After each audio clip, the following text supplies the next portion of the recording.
Je pensais que les gens de ma génération, de mon âge, les gens de plus de 50 ans, faisaient partie peut-être des hommes attachés à d'anciennes valeurs et que plus on allait vers la jeunesse et plus on allait vers des comportements plus modernes dans les rapports hommes-femmes, dans la place de l'homme et de la femme dans notre société, au point parfois qu'on est un peu dépassé par certains comportements, certains concepts qui sont revendiqués par les jeunes générations. En tout cas, je n'aurais jamais cru que certains des hommes modernes des jeunes générations aient un comportement qui, je trouve, renvoie plutôt à une période assez lointaine dans le passé.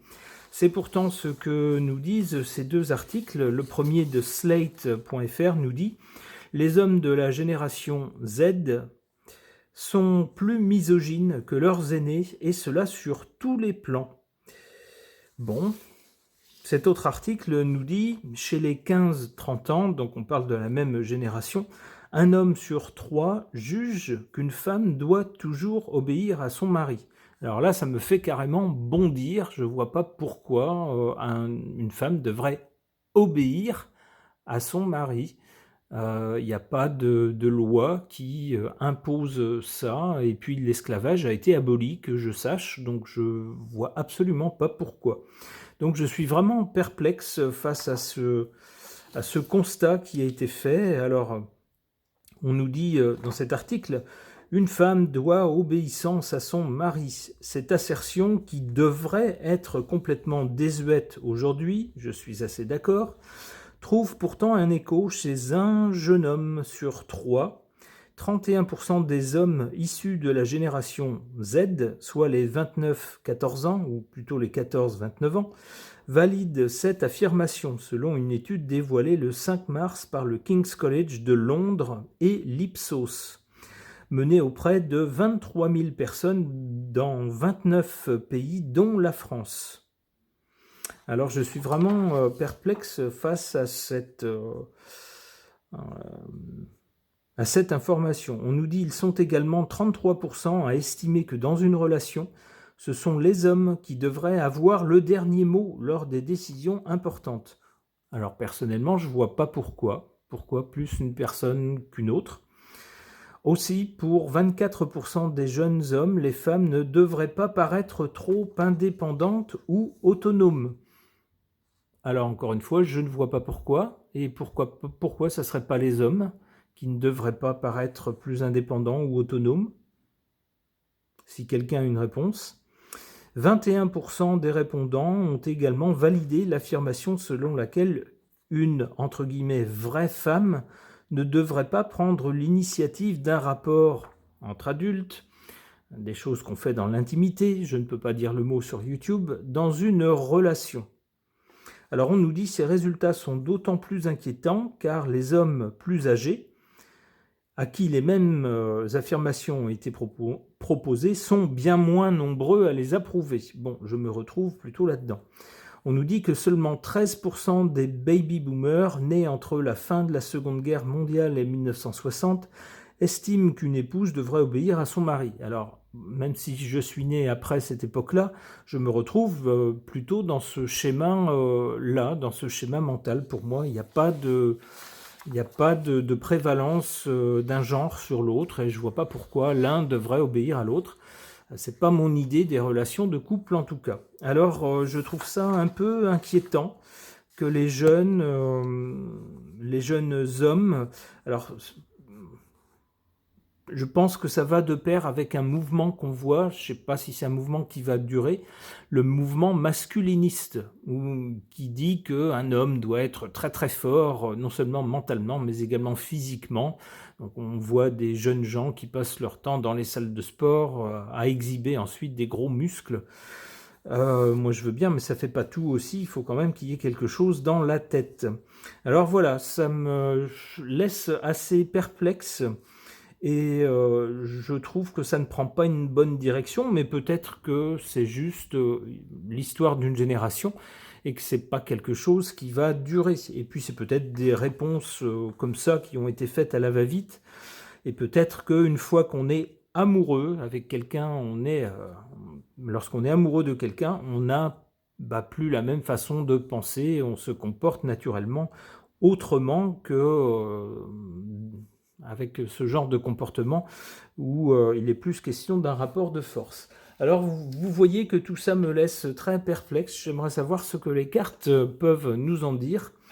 J'interroge le tarot ancien de Fil Voyance.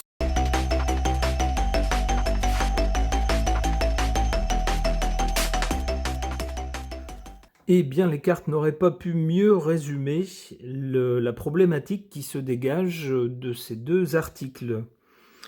On y voit quoi? On y voit ici le diable, et avec le diable, il y a toujours une idée de coercition, c'est-à-dire d'avoir un pouvoir sur l'autre, plus ou moins de forcer l'autre à faire certaines choses, ou alors à accorder quelque chose, mais on est forcé de faire autre chose en retour. Vous voyez, il y a toujours quand même une idée d'une entourloupe et puis d'une coercition.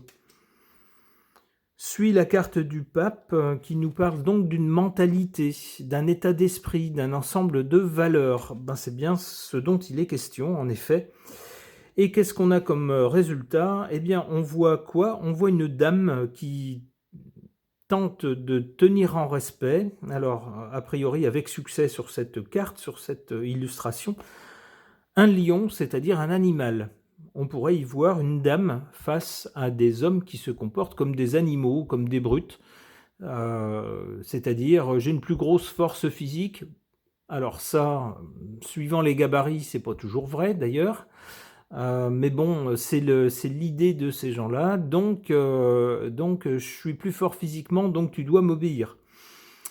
Pas sûr que ça passe auprès de ces dames. Et honnêtement, j'encouragerais ces dames à ne surtout pas céder. Un rapport de force, c'est pas un rapport d'amour. Bref, cela mis à part, la carte suggère donc un rapport de force, c'est-à-dire que si pour certains de ces messieurs, c'est une philosophie qui leur semble naturelle, eh bien apparemment pour ces dames, pas du tout.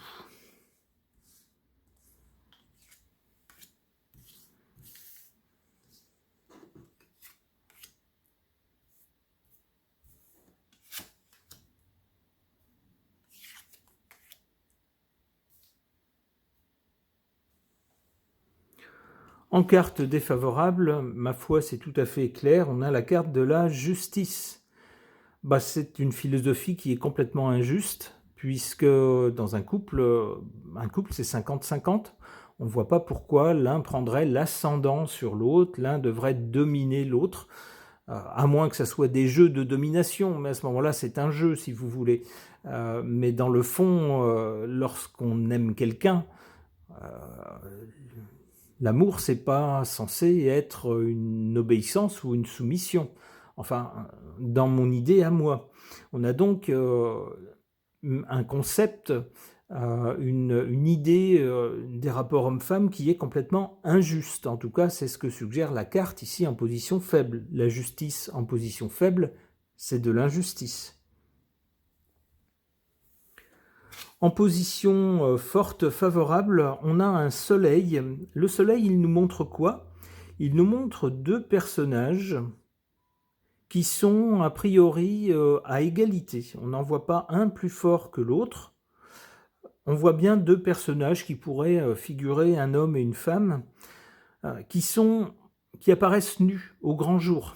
C'est-à-dire que on ne se cache rien dans un couple, lorsqu'on est censé former un couple qui s'aime, on ne se cache rien, et puis il n'y en a pas un qui est plus fort que l'autre, ou alors s'il y en a un qui se met plus en avant dans un domaine, c'est pour que l'autre se mette plus en avant dans un autre domaine, de façon à se compléter harmonieusement. C'est ce que suggère cette image, qui nous parle bien d'un couple où à 50% l'un et l'autre, on arrive à former quelque chose de solaire, d'harmonieux.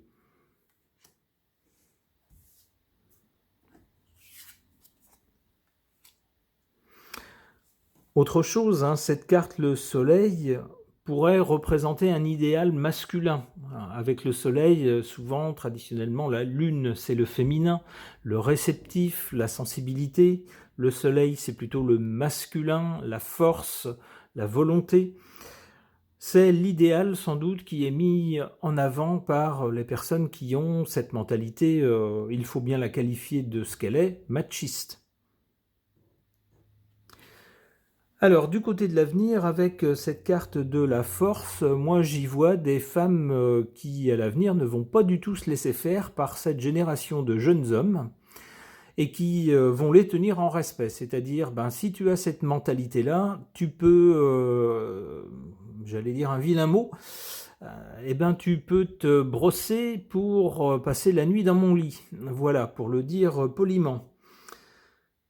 On a d'ailleurs cette carte de l'impératrice qui nous parle de communication, qui tombe sur la carte de la force. On peut penser qu'à l'avenir, les jeunes dames feront entendre leur désaccord avec cette conception machiste du couple.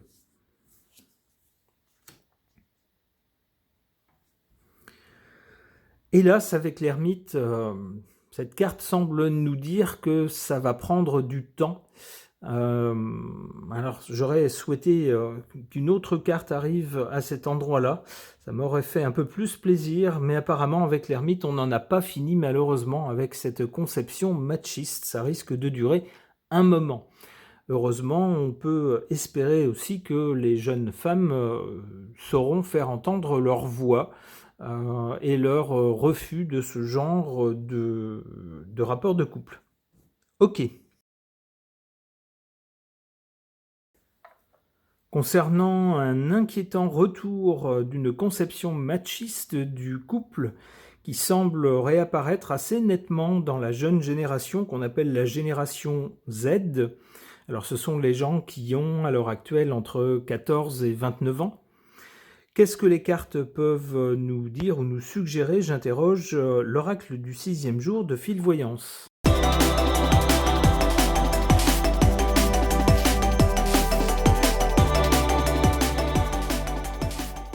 Alors, en première carte, la carte qui se trouve du côté de l'origine, on a cette carte de la campagne. Se pourrait-il que cette mentalité soit plus ancrée dans les milieux ruraux que dans les milieux citadins? Ça pourrait être ce que suggère cette carte. En tout cas, avec la carte centrale de la maison, on nous parle bien de choses qui concernent le foyer, ce qui se passe dans les maisons, surtout. Attention, parce que il arrive parfois, alors je ne sais pas si vous vous intéressez à des affaires criminelles par exemple, mais on voit que souvent les hommes violents exercent plutôt leur violence au foyer. Les hommes qui ont une attitude, alors macho, mais pas d'un côté qui pourrait être séduisant, d'un côté un peu viril, un peu protecteur, mais le mauvais côté macho, c'est-à-dire celui qui veut toujours avoir raison, qui veut faire plier, qui veut rabaisser sa compagne et qui malheureusement parfois en vient de la violence. Souvent ça s'exerce dans un cadre domestique, malheureusement. Et c'est ce que je verrais dans cette carte de la maison. C'est-à-dire des rapports machistes qui ne se voient pas trop à l'extérieur dans l'espace public, bon, si ce n'est peut-être parfois des petites réflexions ou des choses comme ça, mais qui sont sans doute plus violentes dans le cadre du foyer. Alors, de quoi nous parle-t-on ensuite? De spiritualité. Ça demanderait, alors la spiritualité, ça va pour moi avec la capacité à réfléchir, les capacités intellectuelles, ça demanderait à ces gens de réfléchir un peu à leur conception des rapports hommes-femmes. Ça va où? C'est basé sur quoi? D'un point de vue humain, quelle peut en être la valeur?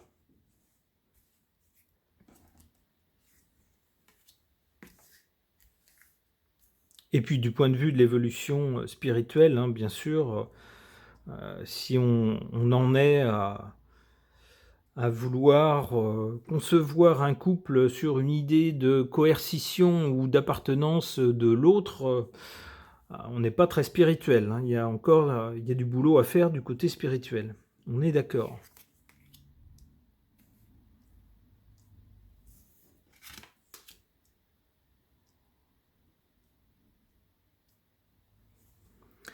En carte défavorable, on a la carte des religions.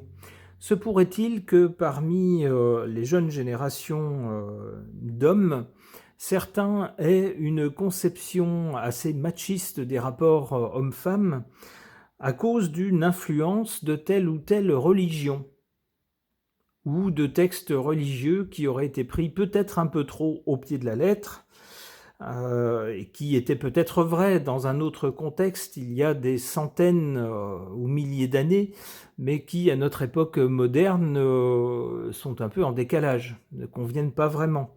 Eh bien, on aurait des gens qui peut-être suivraient aveuglément chaque mot d'une religion, peu importe laquelle, et seraient amenés justement, à cause de ce contexte, à considérer les rapports hommes-femmes sous un jour assez machiste. C'est ce que suggère cette carte. En carte favorable, l'arme. Lorsqu'on utilise une arme, c'est soit pour agresser ou soit pour se défendre. Cette carte tendrait donc à nous dire ici en position favorable, mesdames, ne vous laissez pas faire, faites valoir vos arguments. Ne laissez pas les jeunes hommes occuper le terrain de la communication sur un mode machiste. Occupez vous aussi le terrain sur un mode, j'allais dire, féministe. Bon, s'il faut en arriver là pour équilibrer les plateaux de la balance, ok, pour arriver à un point milieu acceptable, mais ne les laissez pas occuper le terrain de la communication. Défendez-vous. Faites valoir vos droits, faites valoir aussi vos envies, vos conceptions du couple.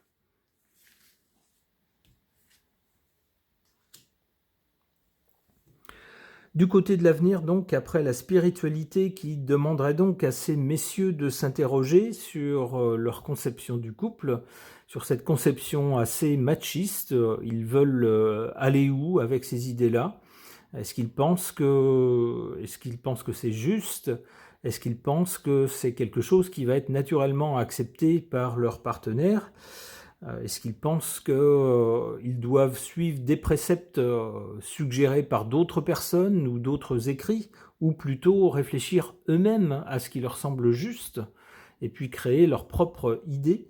Bref, tout ça, ça fait partie de la spiritualité. On a là-dessus cette carte excellente de protection du 6e jour, cet œil bleu qui est censé être un œil de protection, qui pourrait nous dire que c'est la clé en fait, c'est la solution à ce retour du machisme. Ça serait de pousser chaque personne à examiner ce qu'elle pense, à examiner sa conception des rapports hommes-femmes, en particulier ces jeunes hommes, leur dire mais pensez de près à votre comportement, est-ce que ça vous semble juste? Est-ce que ça vous semble acceptable?